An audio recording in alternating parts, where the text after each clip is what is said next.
ఆయనే వచ్చి ఏమీ చేయడు. పాండవులకు ఆ శక్తిని ఇచ్చాడు, తాను కూడా ఉన్నాడు. ఎందుకని ఆయన సర్వసముడు కాబట్టి.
ఈ 3 రోజుల పాటు జరిగేటువంటి ఈ పండుగలలో కనుమ రోజున ఈరోజు చక్కగా ఆ గోవులను, వృషభాలను పూజించడం. అంతేకాదు ఈరోజు మరొక విశేషమైనటువంటిది, స్వామి పారువేట మంటపానికి విచ్చేశారు. అక్కడ చక్కగా తన యొక్క గుణగానం చేసేటువంటి హరికథా గానం విన్నారు.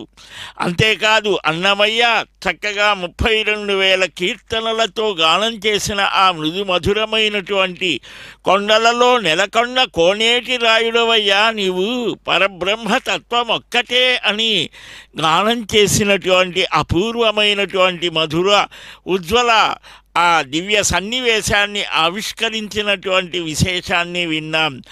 ఆ ఋగ్వేదం, యజుర్వేదం, సామవేదం, అధర్వణ వేదం, చతుర్వేద పారాయణ అవన్నీ కూడా ఒక మహారాజ దర్పంతో శంఖచక్ర గదాపాని అయి శాంగం అనేటువంటి దివ్యాయుధాన్ని, నందకి అనే ఖడ్గాన్ని, ఆ వైజయంతి అనేటువంటి దానిని, ఇలాగ కౌస్తుభ మణిని ధరించి సర్వాలంకార శోభితుడై సర్వాయుధపూర్ణుడై పరమాత్మ ఇక్కడ అందంగా ఒక ప్రక్కన వేంచేసి ఉంటే, ఆ ప్రక్కనే కృష్ణావతారం 5,000 సంవత్సరాల నాటిదే కదా, ఆయన కూడా విచ్చేశాడు.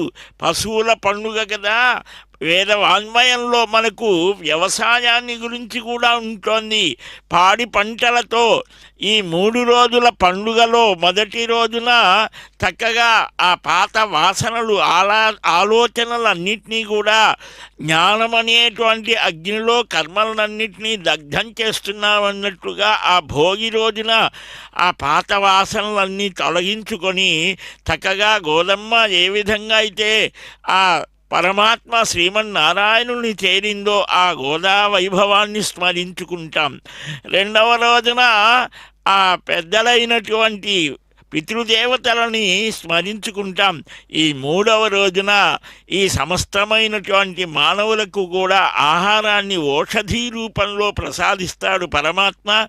అంతేకాదు దానిని మనకు అందించేటువంటి వారు కర్షకులు, వారికి కూడా ఉత్సవం కలిగేట్టుగా చేపడం జరిగింది. అంతేకాదు ఈ తిరుమలలో ఈ రోజున మరొక విశేషం ఏమిటి అంటే, ఆనాడు మహారాజులు వారికి ధర్మరక్షణ, ప్రజలని రక్షించే స్వజనస్య చ రక్షిత అని రామాయణంలో అంటారు. తన వారిని రక్షించారు, పురప్రజలని రక్షించాడు, కోసల రాజ్యాన్ని రక్షించాడు శ్రీరామభద్రుడు.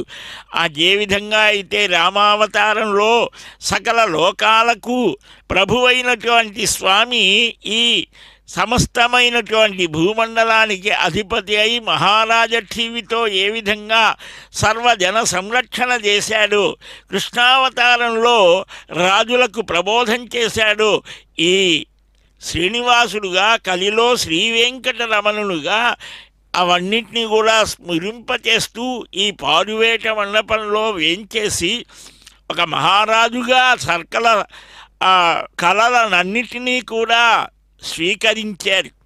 వారు సమర్పించే వాంగ్మయ రూపమైనటువంటి అర్చనని స్వీకరించారు. అర్చక స్వాములు చేసే ఆరాధనల్ని స్వీకరించారు.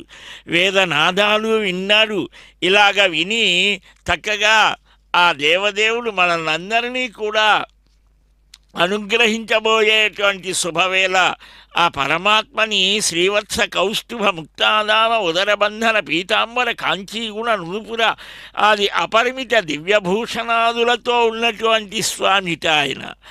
అలాంటి సర్వాభరణ భూషితుడైనటువంటి ఆ సౌకుమార్యంతో కూడినటువంటి వాడు, కళ్యాణ గుణాలతో కూడినటువంటి వాడు, అవలీలగా శత్రువుల్ని తొలగిస్తాడు. మనలో కూడా ఉన్నారు ఆ అంతర్గత శత్రువులని తొలగించమని మనం ప్రార్థించాలి.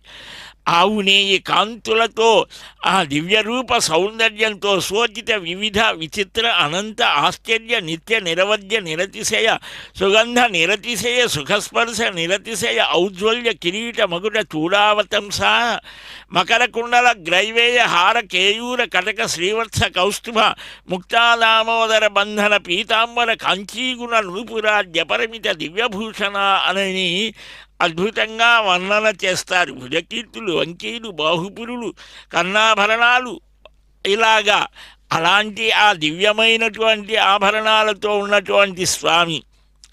అదిగో ఆ లేడిని మనం చూస్తూ ఉన్నాం. అరణ్యంలో సాధు జంతువులు ఉంటాయి, క్రూరమైన మృగాలు కూడా ఉంటాయి.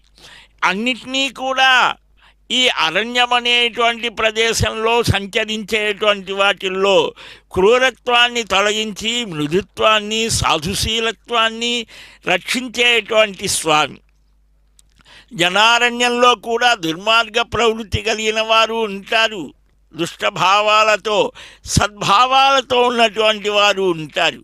అలాంటి సత్పురుషులు సాధుల హృదయము నాయది అని, సత్పురుషుల యొక్క హృదయం నాదే అని అంటారు. వారికి నాకు ఏమీ తేడా లేదు అని అంటారు. అలాంటి సత్పురుషులని, సాధువులను, సంతులను, మహాత్ములను రక్షించడం కోసం ఆయా అవతారాలు ధరించేటువంటి ఆ పరమాత్మ పరమపురుషులు ఈనాడు ఇక్కడకు పారువేట మంటపానికి వచ్చి, ఇది ఒక పెద్ద అరణ్యం కదా, ఆ అరణ్యంలో అన్ని రకాల జంతువులు ఉంటాయి. క్రూర మృగాల నుంచి సాధు జంతువులను రక్షించడం, అలాగనే సత్పురుషులను రక్షించడం, రక్షణ అనేటువంటిది ఆయనకు ఉన్నటువంటి ఒక పెద్ద అద్భుతమైనటువంటి గుణం. అందువలనే మనం ఆ భగవత్ పాదపద్మాలని శరణాగతి చేయాలి అని. ఆ రక్షిష్యతీతి విశ్వాస అనేటువంటిది కూడా మనం చూస్తాం. శరణాగతిలో ఆ భగవద్ ఆనుకూల్యమైనటువంటి గుణాలు కలిగి ఉండాలి. అదిగో ఆ నెమళ్ళు, జింకలు, పులులు, సింహాలు ఇవన్నీ ఉంటాయి అరణ్యంలో. అలాగనే ఒక్కొక్క మానవుడికి ఒక్కొక్క గుణం ఉంటుంది, స్వభావో దురతిక్రమ అని.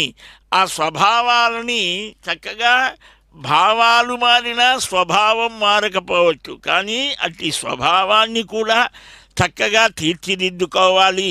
మంచి ఉత్తమ గుణాలతో ఉండాలి. ఈ స్కాంద పురాణంలో రవి మకర రాశిలో ప్రవేశించేటువంటి సమయంలో ఉత్తమమైనటువంటి ఒక స్థితిని చక్కగా గ్రహించాలి. ఇది సూర్యుడు ఉత్తరం వైపు నడుస్తాడు. ఈ ఉత్తరాయణంలో మనం ఉత్తరాయణ పుణ్యకాలంలో తెరతీతి సూర్య, సంచరించేవాడు సూర్యుడు అని. అలాంటి ఆ సూర్యుని ప్రధానంగా చేసుకునేటువంటి విశేషమైనటువంటి లక్షణాలు, ఆ భగవద్గుణాలని మనం భావన చేస్తూ ఏ విధంగా అయితే ఉత్తములైనటువంటి మహానుభావులను రక్షించారో స్వామి దేవదేవ సకృత్ ఏవ ప్రపన్నాయ తవాస్మీతి చ యాచతే అభయం సర్వభూతేభ్యో దదామి ఏతద్ వ్రతం మమ అని నీవు రామావతారంలో ప్రతిజ్ఞ చేశావు కదయ్యా. ఒక్కసారి ఎవరైతే నేను నీవాడను అని అంటేనే చాలు, సర్వప్రాణుల నుండి సర్వప్రాణులకు చాలా అద్భుతంగా వివరిస్తారు పూర్వాచార్యులు. అలాంటి అందరికీ కూడా రక్షణ కలిగించేటువంటి వాడు రావణుడే. ఎదివా రావణ స్వయం అడుగుతాడు సుగ్రీవుడు, రావణుడు వస్తే ఏం చేస్తాడు, అతన్ని కూడా నేను రక్షిస్తాను అని అంటాడు. అంటే పరమాత్మ సర్వసముడు, దుర్మార్గులకు కూడా వాడిలో ఉన్నటువంటి ఆ దుష్టగుణాన్ని తొలగించే ప్రయత్నం చేస్తాడు. మృదువుగా మధురంగా చెప్తాడు, వినకపోతే అప్పుడు దండిస్తాడు. అదిగో ఆ శాంగం అనేటువంటి కోదండాన్ని ధరించి, నందకం అనేటువంటి ఖడ్గాన్ని ధరించిన శంఖచక్ర గదాపాణ్యై స్ఫురత్ సహస్రాల శిఖాతి తీవ్రం సుదర్శనం భాస్కర కోటి తుల్యమని ఆ 1000 సూర్యులతో సమానమైనటువంటి ఆ చక్రాన్ని ధరించిన చక్రధారి. అంతేకాదు పాల సముద్రంలో నులువు లాంటి ఆ అందమైనటువంటి తెల్లని శంఖాన్ని, ఇలాంటి ఆ అద్భుతమైన స్వరూపం. ప్రక్కనే కృష్ణావతారంలో కంసటి మనాంసీతి కృష్ణ మన యొక్క ఆలోచనల్ని తన వైపు లాక్కుంటాడట.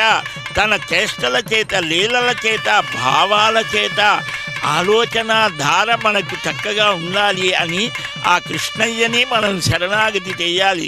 సర్వధర్మాన్ పరిత్యజ్య మాం ఏకం శరణం వ్రజ అహంత్వా సర్వపాపేభ్యో మోక్షయిష్యామి మా శుచః అని 5000 సంవత్సరాల నాడు అర్జునుడికి ఏ ప్రబోధమైతే చేశాడో గీతాచార్యునిగా ఆ సారాన్ని చరమశ్లోకంగా చెప్పారో దాన్ని మనం చక్కగా గుర్తు చేసుకోవటానికే ఈనాడు ఈ తిరుమల గిరులలో ఇది అంతా అభయారణ్యం. శ్రీశైలం ఇక్కడ నుంచి పాండు తీర్థం కొండ మీద దగ్గర నుంచి చాలా దూరం విసింహుడుగా ఉన్నటువంటి అహోబిలం, ఇవన్నీ కూడా స్వామి యొక్క స్థానమే. 7 కొండలు. అలాంటి 7 కొండల మీద నిలిచిన స్వామికి అదుగో కర్పూర నీరాజనాన్ని సమర్పిస్తూ అందరి క్షేమాన్ని కోరుతూ అందరికీ కూడా రక్షణని అనుగ్రహించవయ్యా కృష్ణ, వాసుదేవ, నారాయణ, ముకుంద, మాధవ, శ్రీహరి, పద్మనాభ, దామోదర అనే దివ్య నామాల్ని స్మరిస్తూ భక్తవత్సలుడైన భాగవత ప్రియుడైనటువంటి వెంకట విభుని యొక్క దివ్య అనుగ్రహం అందరికీ అందాలని తిరుమల తిరుపతి దేవస్థానములలో చక్కగా కార్య నిర్వహణ చేస్తూ ఉన్నటువంటి ఆయా స్థానాలలో ఉన్నటువంటి అధికారులకు మన అందరి పక్షాన వారు భగవత్ ప్రార్థన చేస్తూ ఉన్నారు. అలాగే ఇప్పటిదాకా చక్కని గానం చేశారు. ఆ వెంకట విభుని యొక్క దివ్య అనుగ్రహం మనకు అందించేటువంటి ప్రయత్నం చేసినటువంటి అదిగో వారందరినీ కూడా అనుగ్రహించమని, మనలో ఉన్నటువంటి కామ, క్రోధ, లోభ, మోహ, మద, మాత్సర్యములనేటువంటి అది షట్ వర్గం. అంటే 6 శత్రువులు ఉన్నారట మనలోనే. బాహ్యంగా చాలా ఉంటాయి, అనేక మంది ఉండవచ్చు, కానీ ఈ లోపల బయట ఉండేటువంటి ఈ శత్రువులని శిక్షించి సన్మార్గంలో మనం నడిచేట్టుగా చేయగలిగినటువంటి శ్రీనివాస స్వామిని, ఆ 7 కొండల వాడిని, ఆ అందమైనటువంటి దేవదేవుడిని మనమంతా కూడా భక్తిపూర్వకంగా ప్రార్థన చెయ్యాలి. అందువలనే అర్చక స్వామి, ప్రధాన అర్చక స్వామి చక్కగా స్వామికి ఆ త్రిభ్రమణ పూర్వకంగా వైఖానస భగవచ్శాస్త్రం చెప్పినట్లుగా ఆ స్వామి యొక్క పాదాది మూర్ధ్ని పర్యంతం కూడా ఆ స్వామి యొక్క దివ్య మంగళ సౌందర్యాన్ని మనకు దర్శింపజేస్తూ కర్పూర నీరాజనాన్ని సమర్పించారు. వేదోద్ధారణ మందలాభరణ పృథ్వీ ధర్మ నిర్మాణ ప్రహ్లాదత్రాణ బలి ప్రతారణ నృపాహంకార నిర్వాపన వైదేహీ రమణ ధనంజయ జయ వ్యాపార పారీణ క్షోణీ దివ్య కరుణ తమోహరణ తండ్రి శ్రీనివాస ప్రభు. వేదాల్ని ఉద్ధరించి జ్ఞాన వికాసం కలిగించినటువంటి స్వామి, వరాహ రూపంలో ఈ భూమిని ఉద్ధరించినటువంటి వాడు. ఎక్కడున్నాడు నా హరి అనంటే అంతటా ఉన్నాడు అని భగవంతుడి చేత అనిపించి ఆ రక్షణ చేసినటువంటి ప్రహ్లాద బాలుణ్ణి రక్షించినటువంటి పరమౌదార్య స్వరూపుడివి. ఇంతింతై వటుడింతయై మరియు తానింతై నభోవీధిపైనంతై అన్నట్లుగా అనేక అవతారాలు ధరించినటువంటి స్వామి ఈనాడు ఇక్కడ ఆ దుర్మార్గ ప్రవృత్తి కలిగినటువంటి ఆ జంతువులను వేటాడుతున్నట్టుగా ఇక్కడ చక్కగా మనకు చూపించబోతూ ఉన్నారు. ఆయా స్థానాలలో ఉన్నటువంటి వారికి తిరుమల క్షేత్రంలో ఒక విశేషం అనాదిగా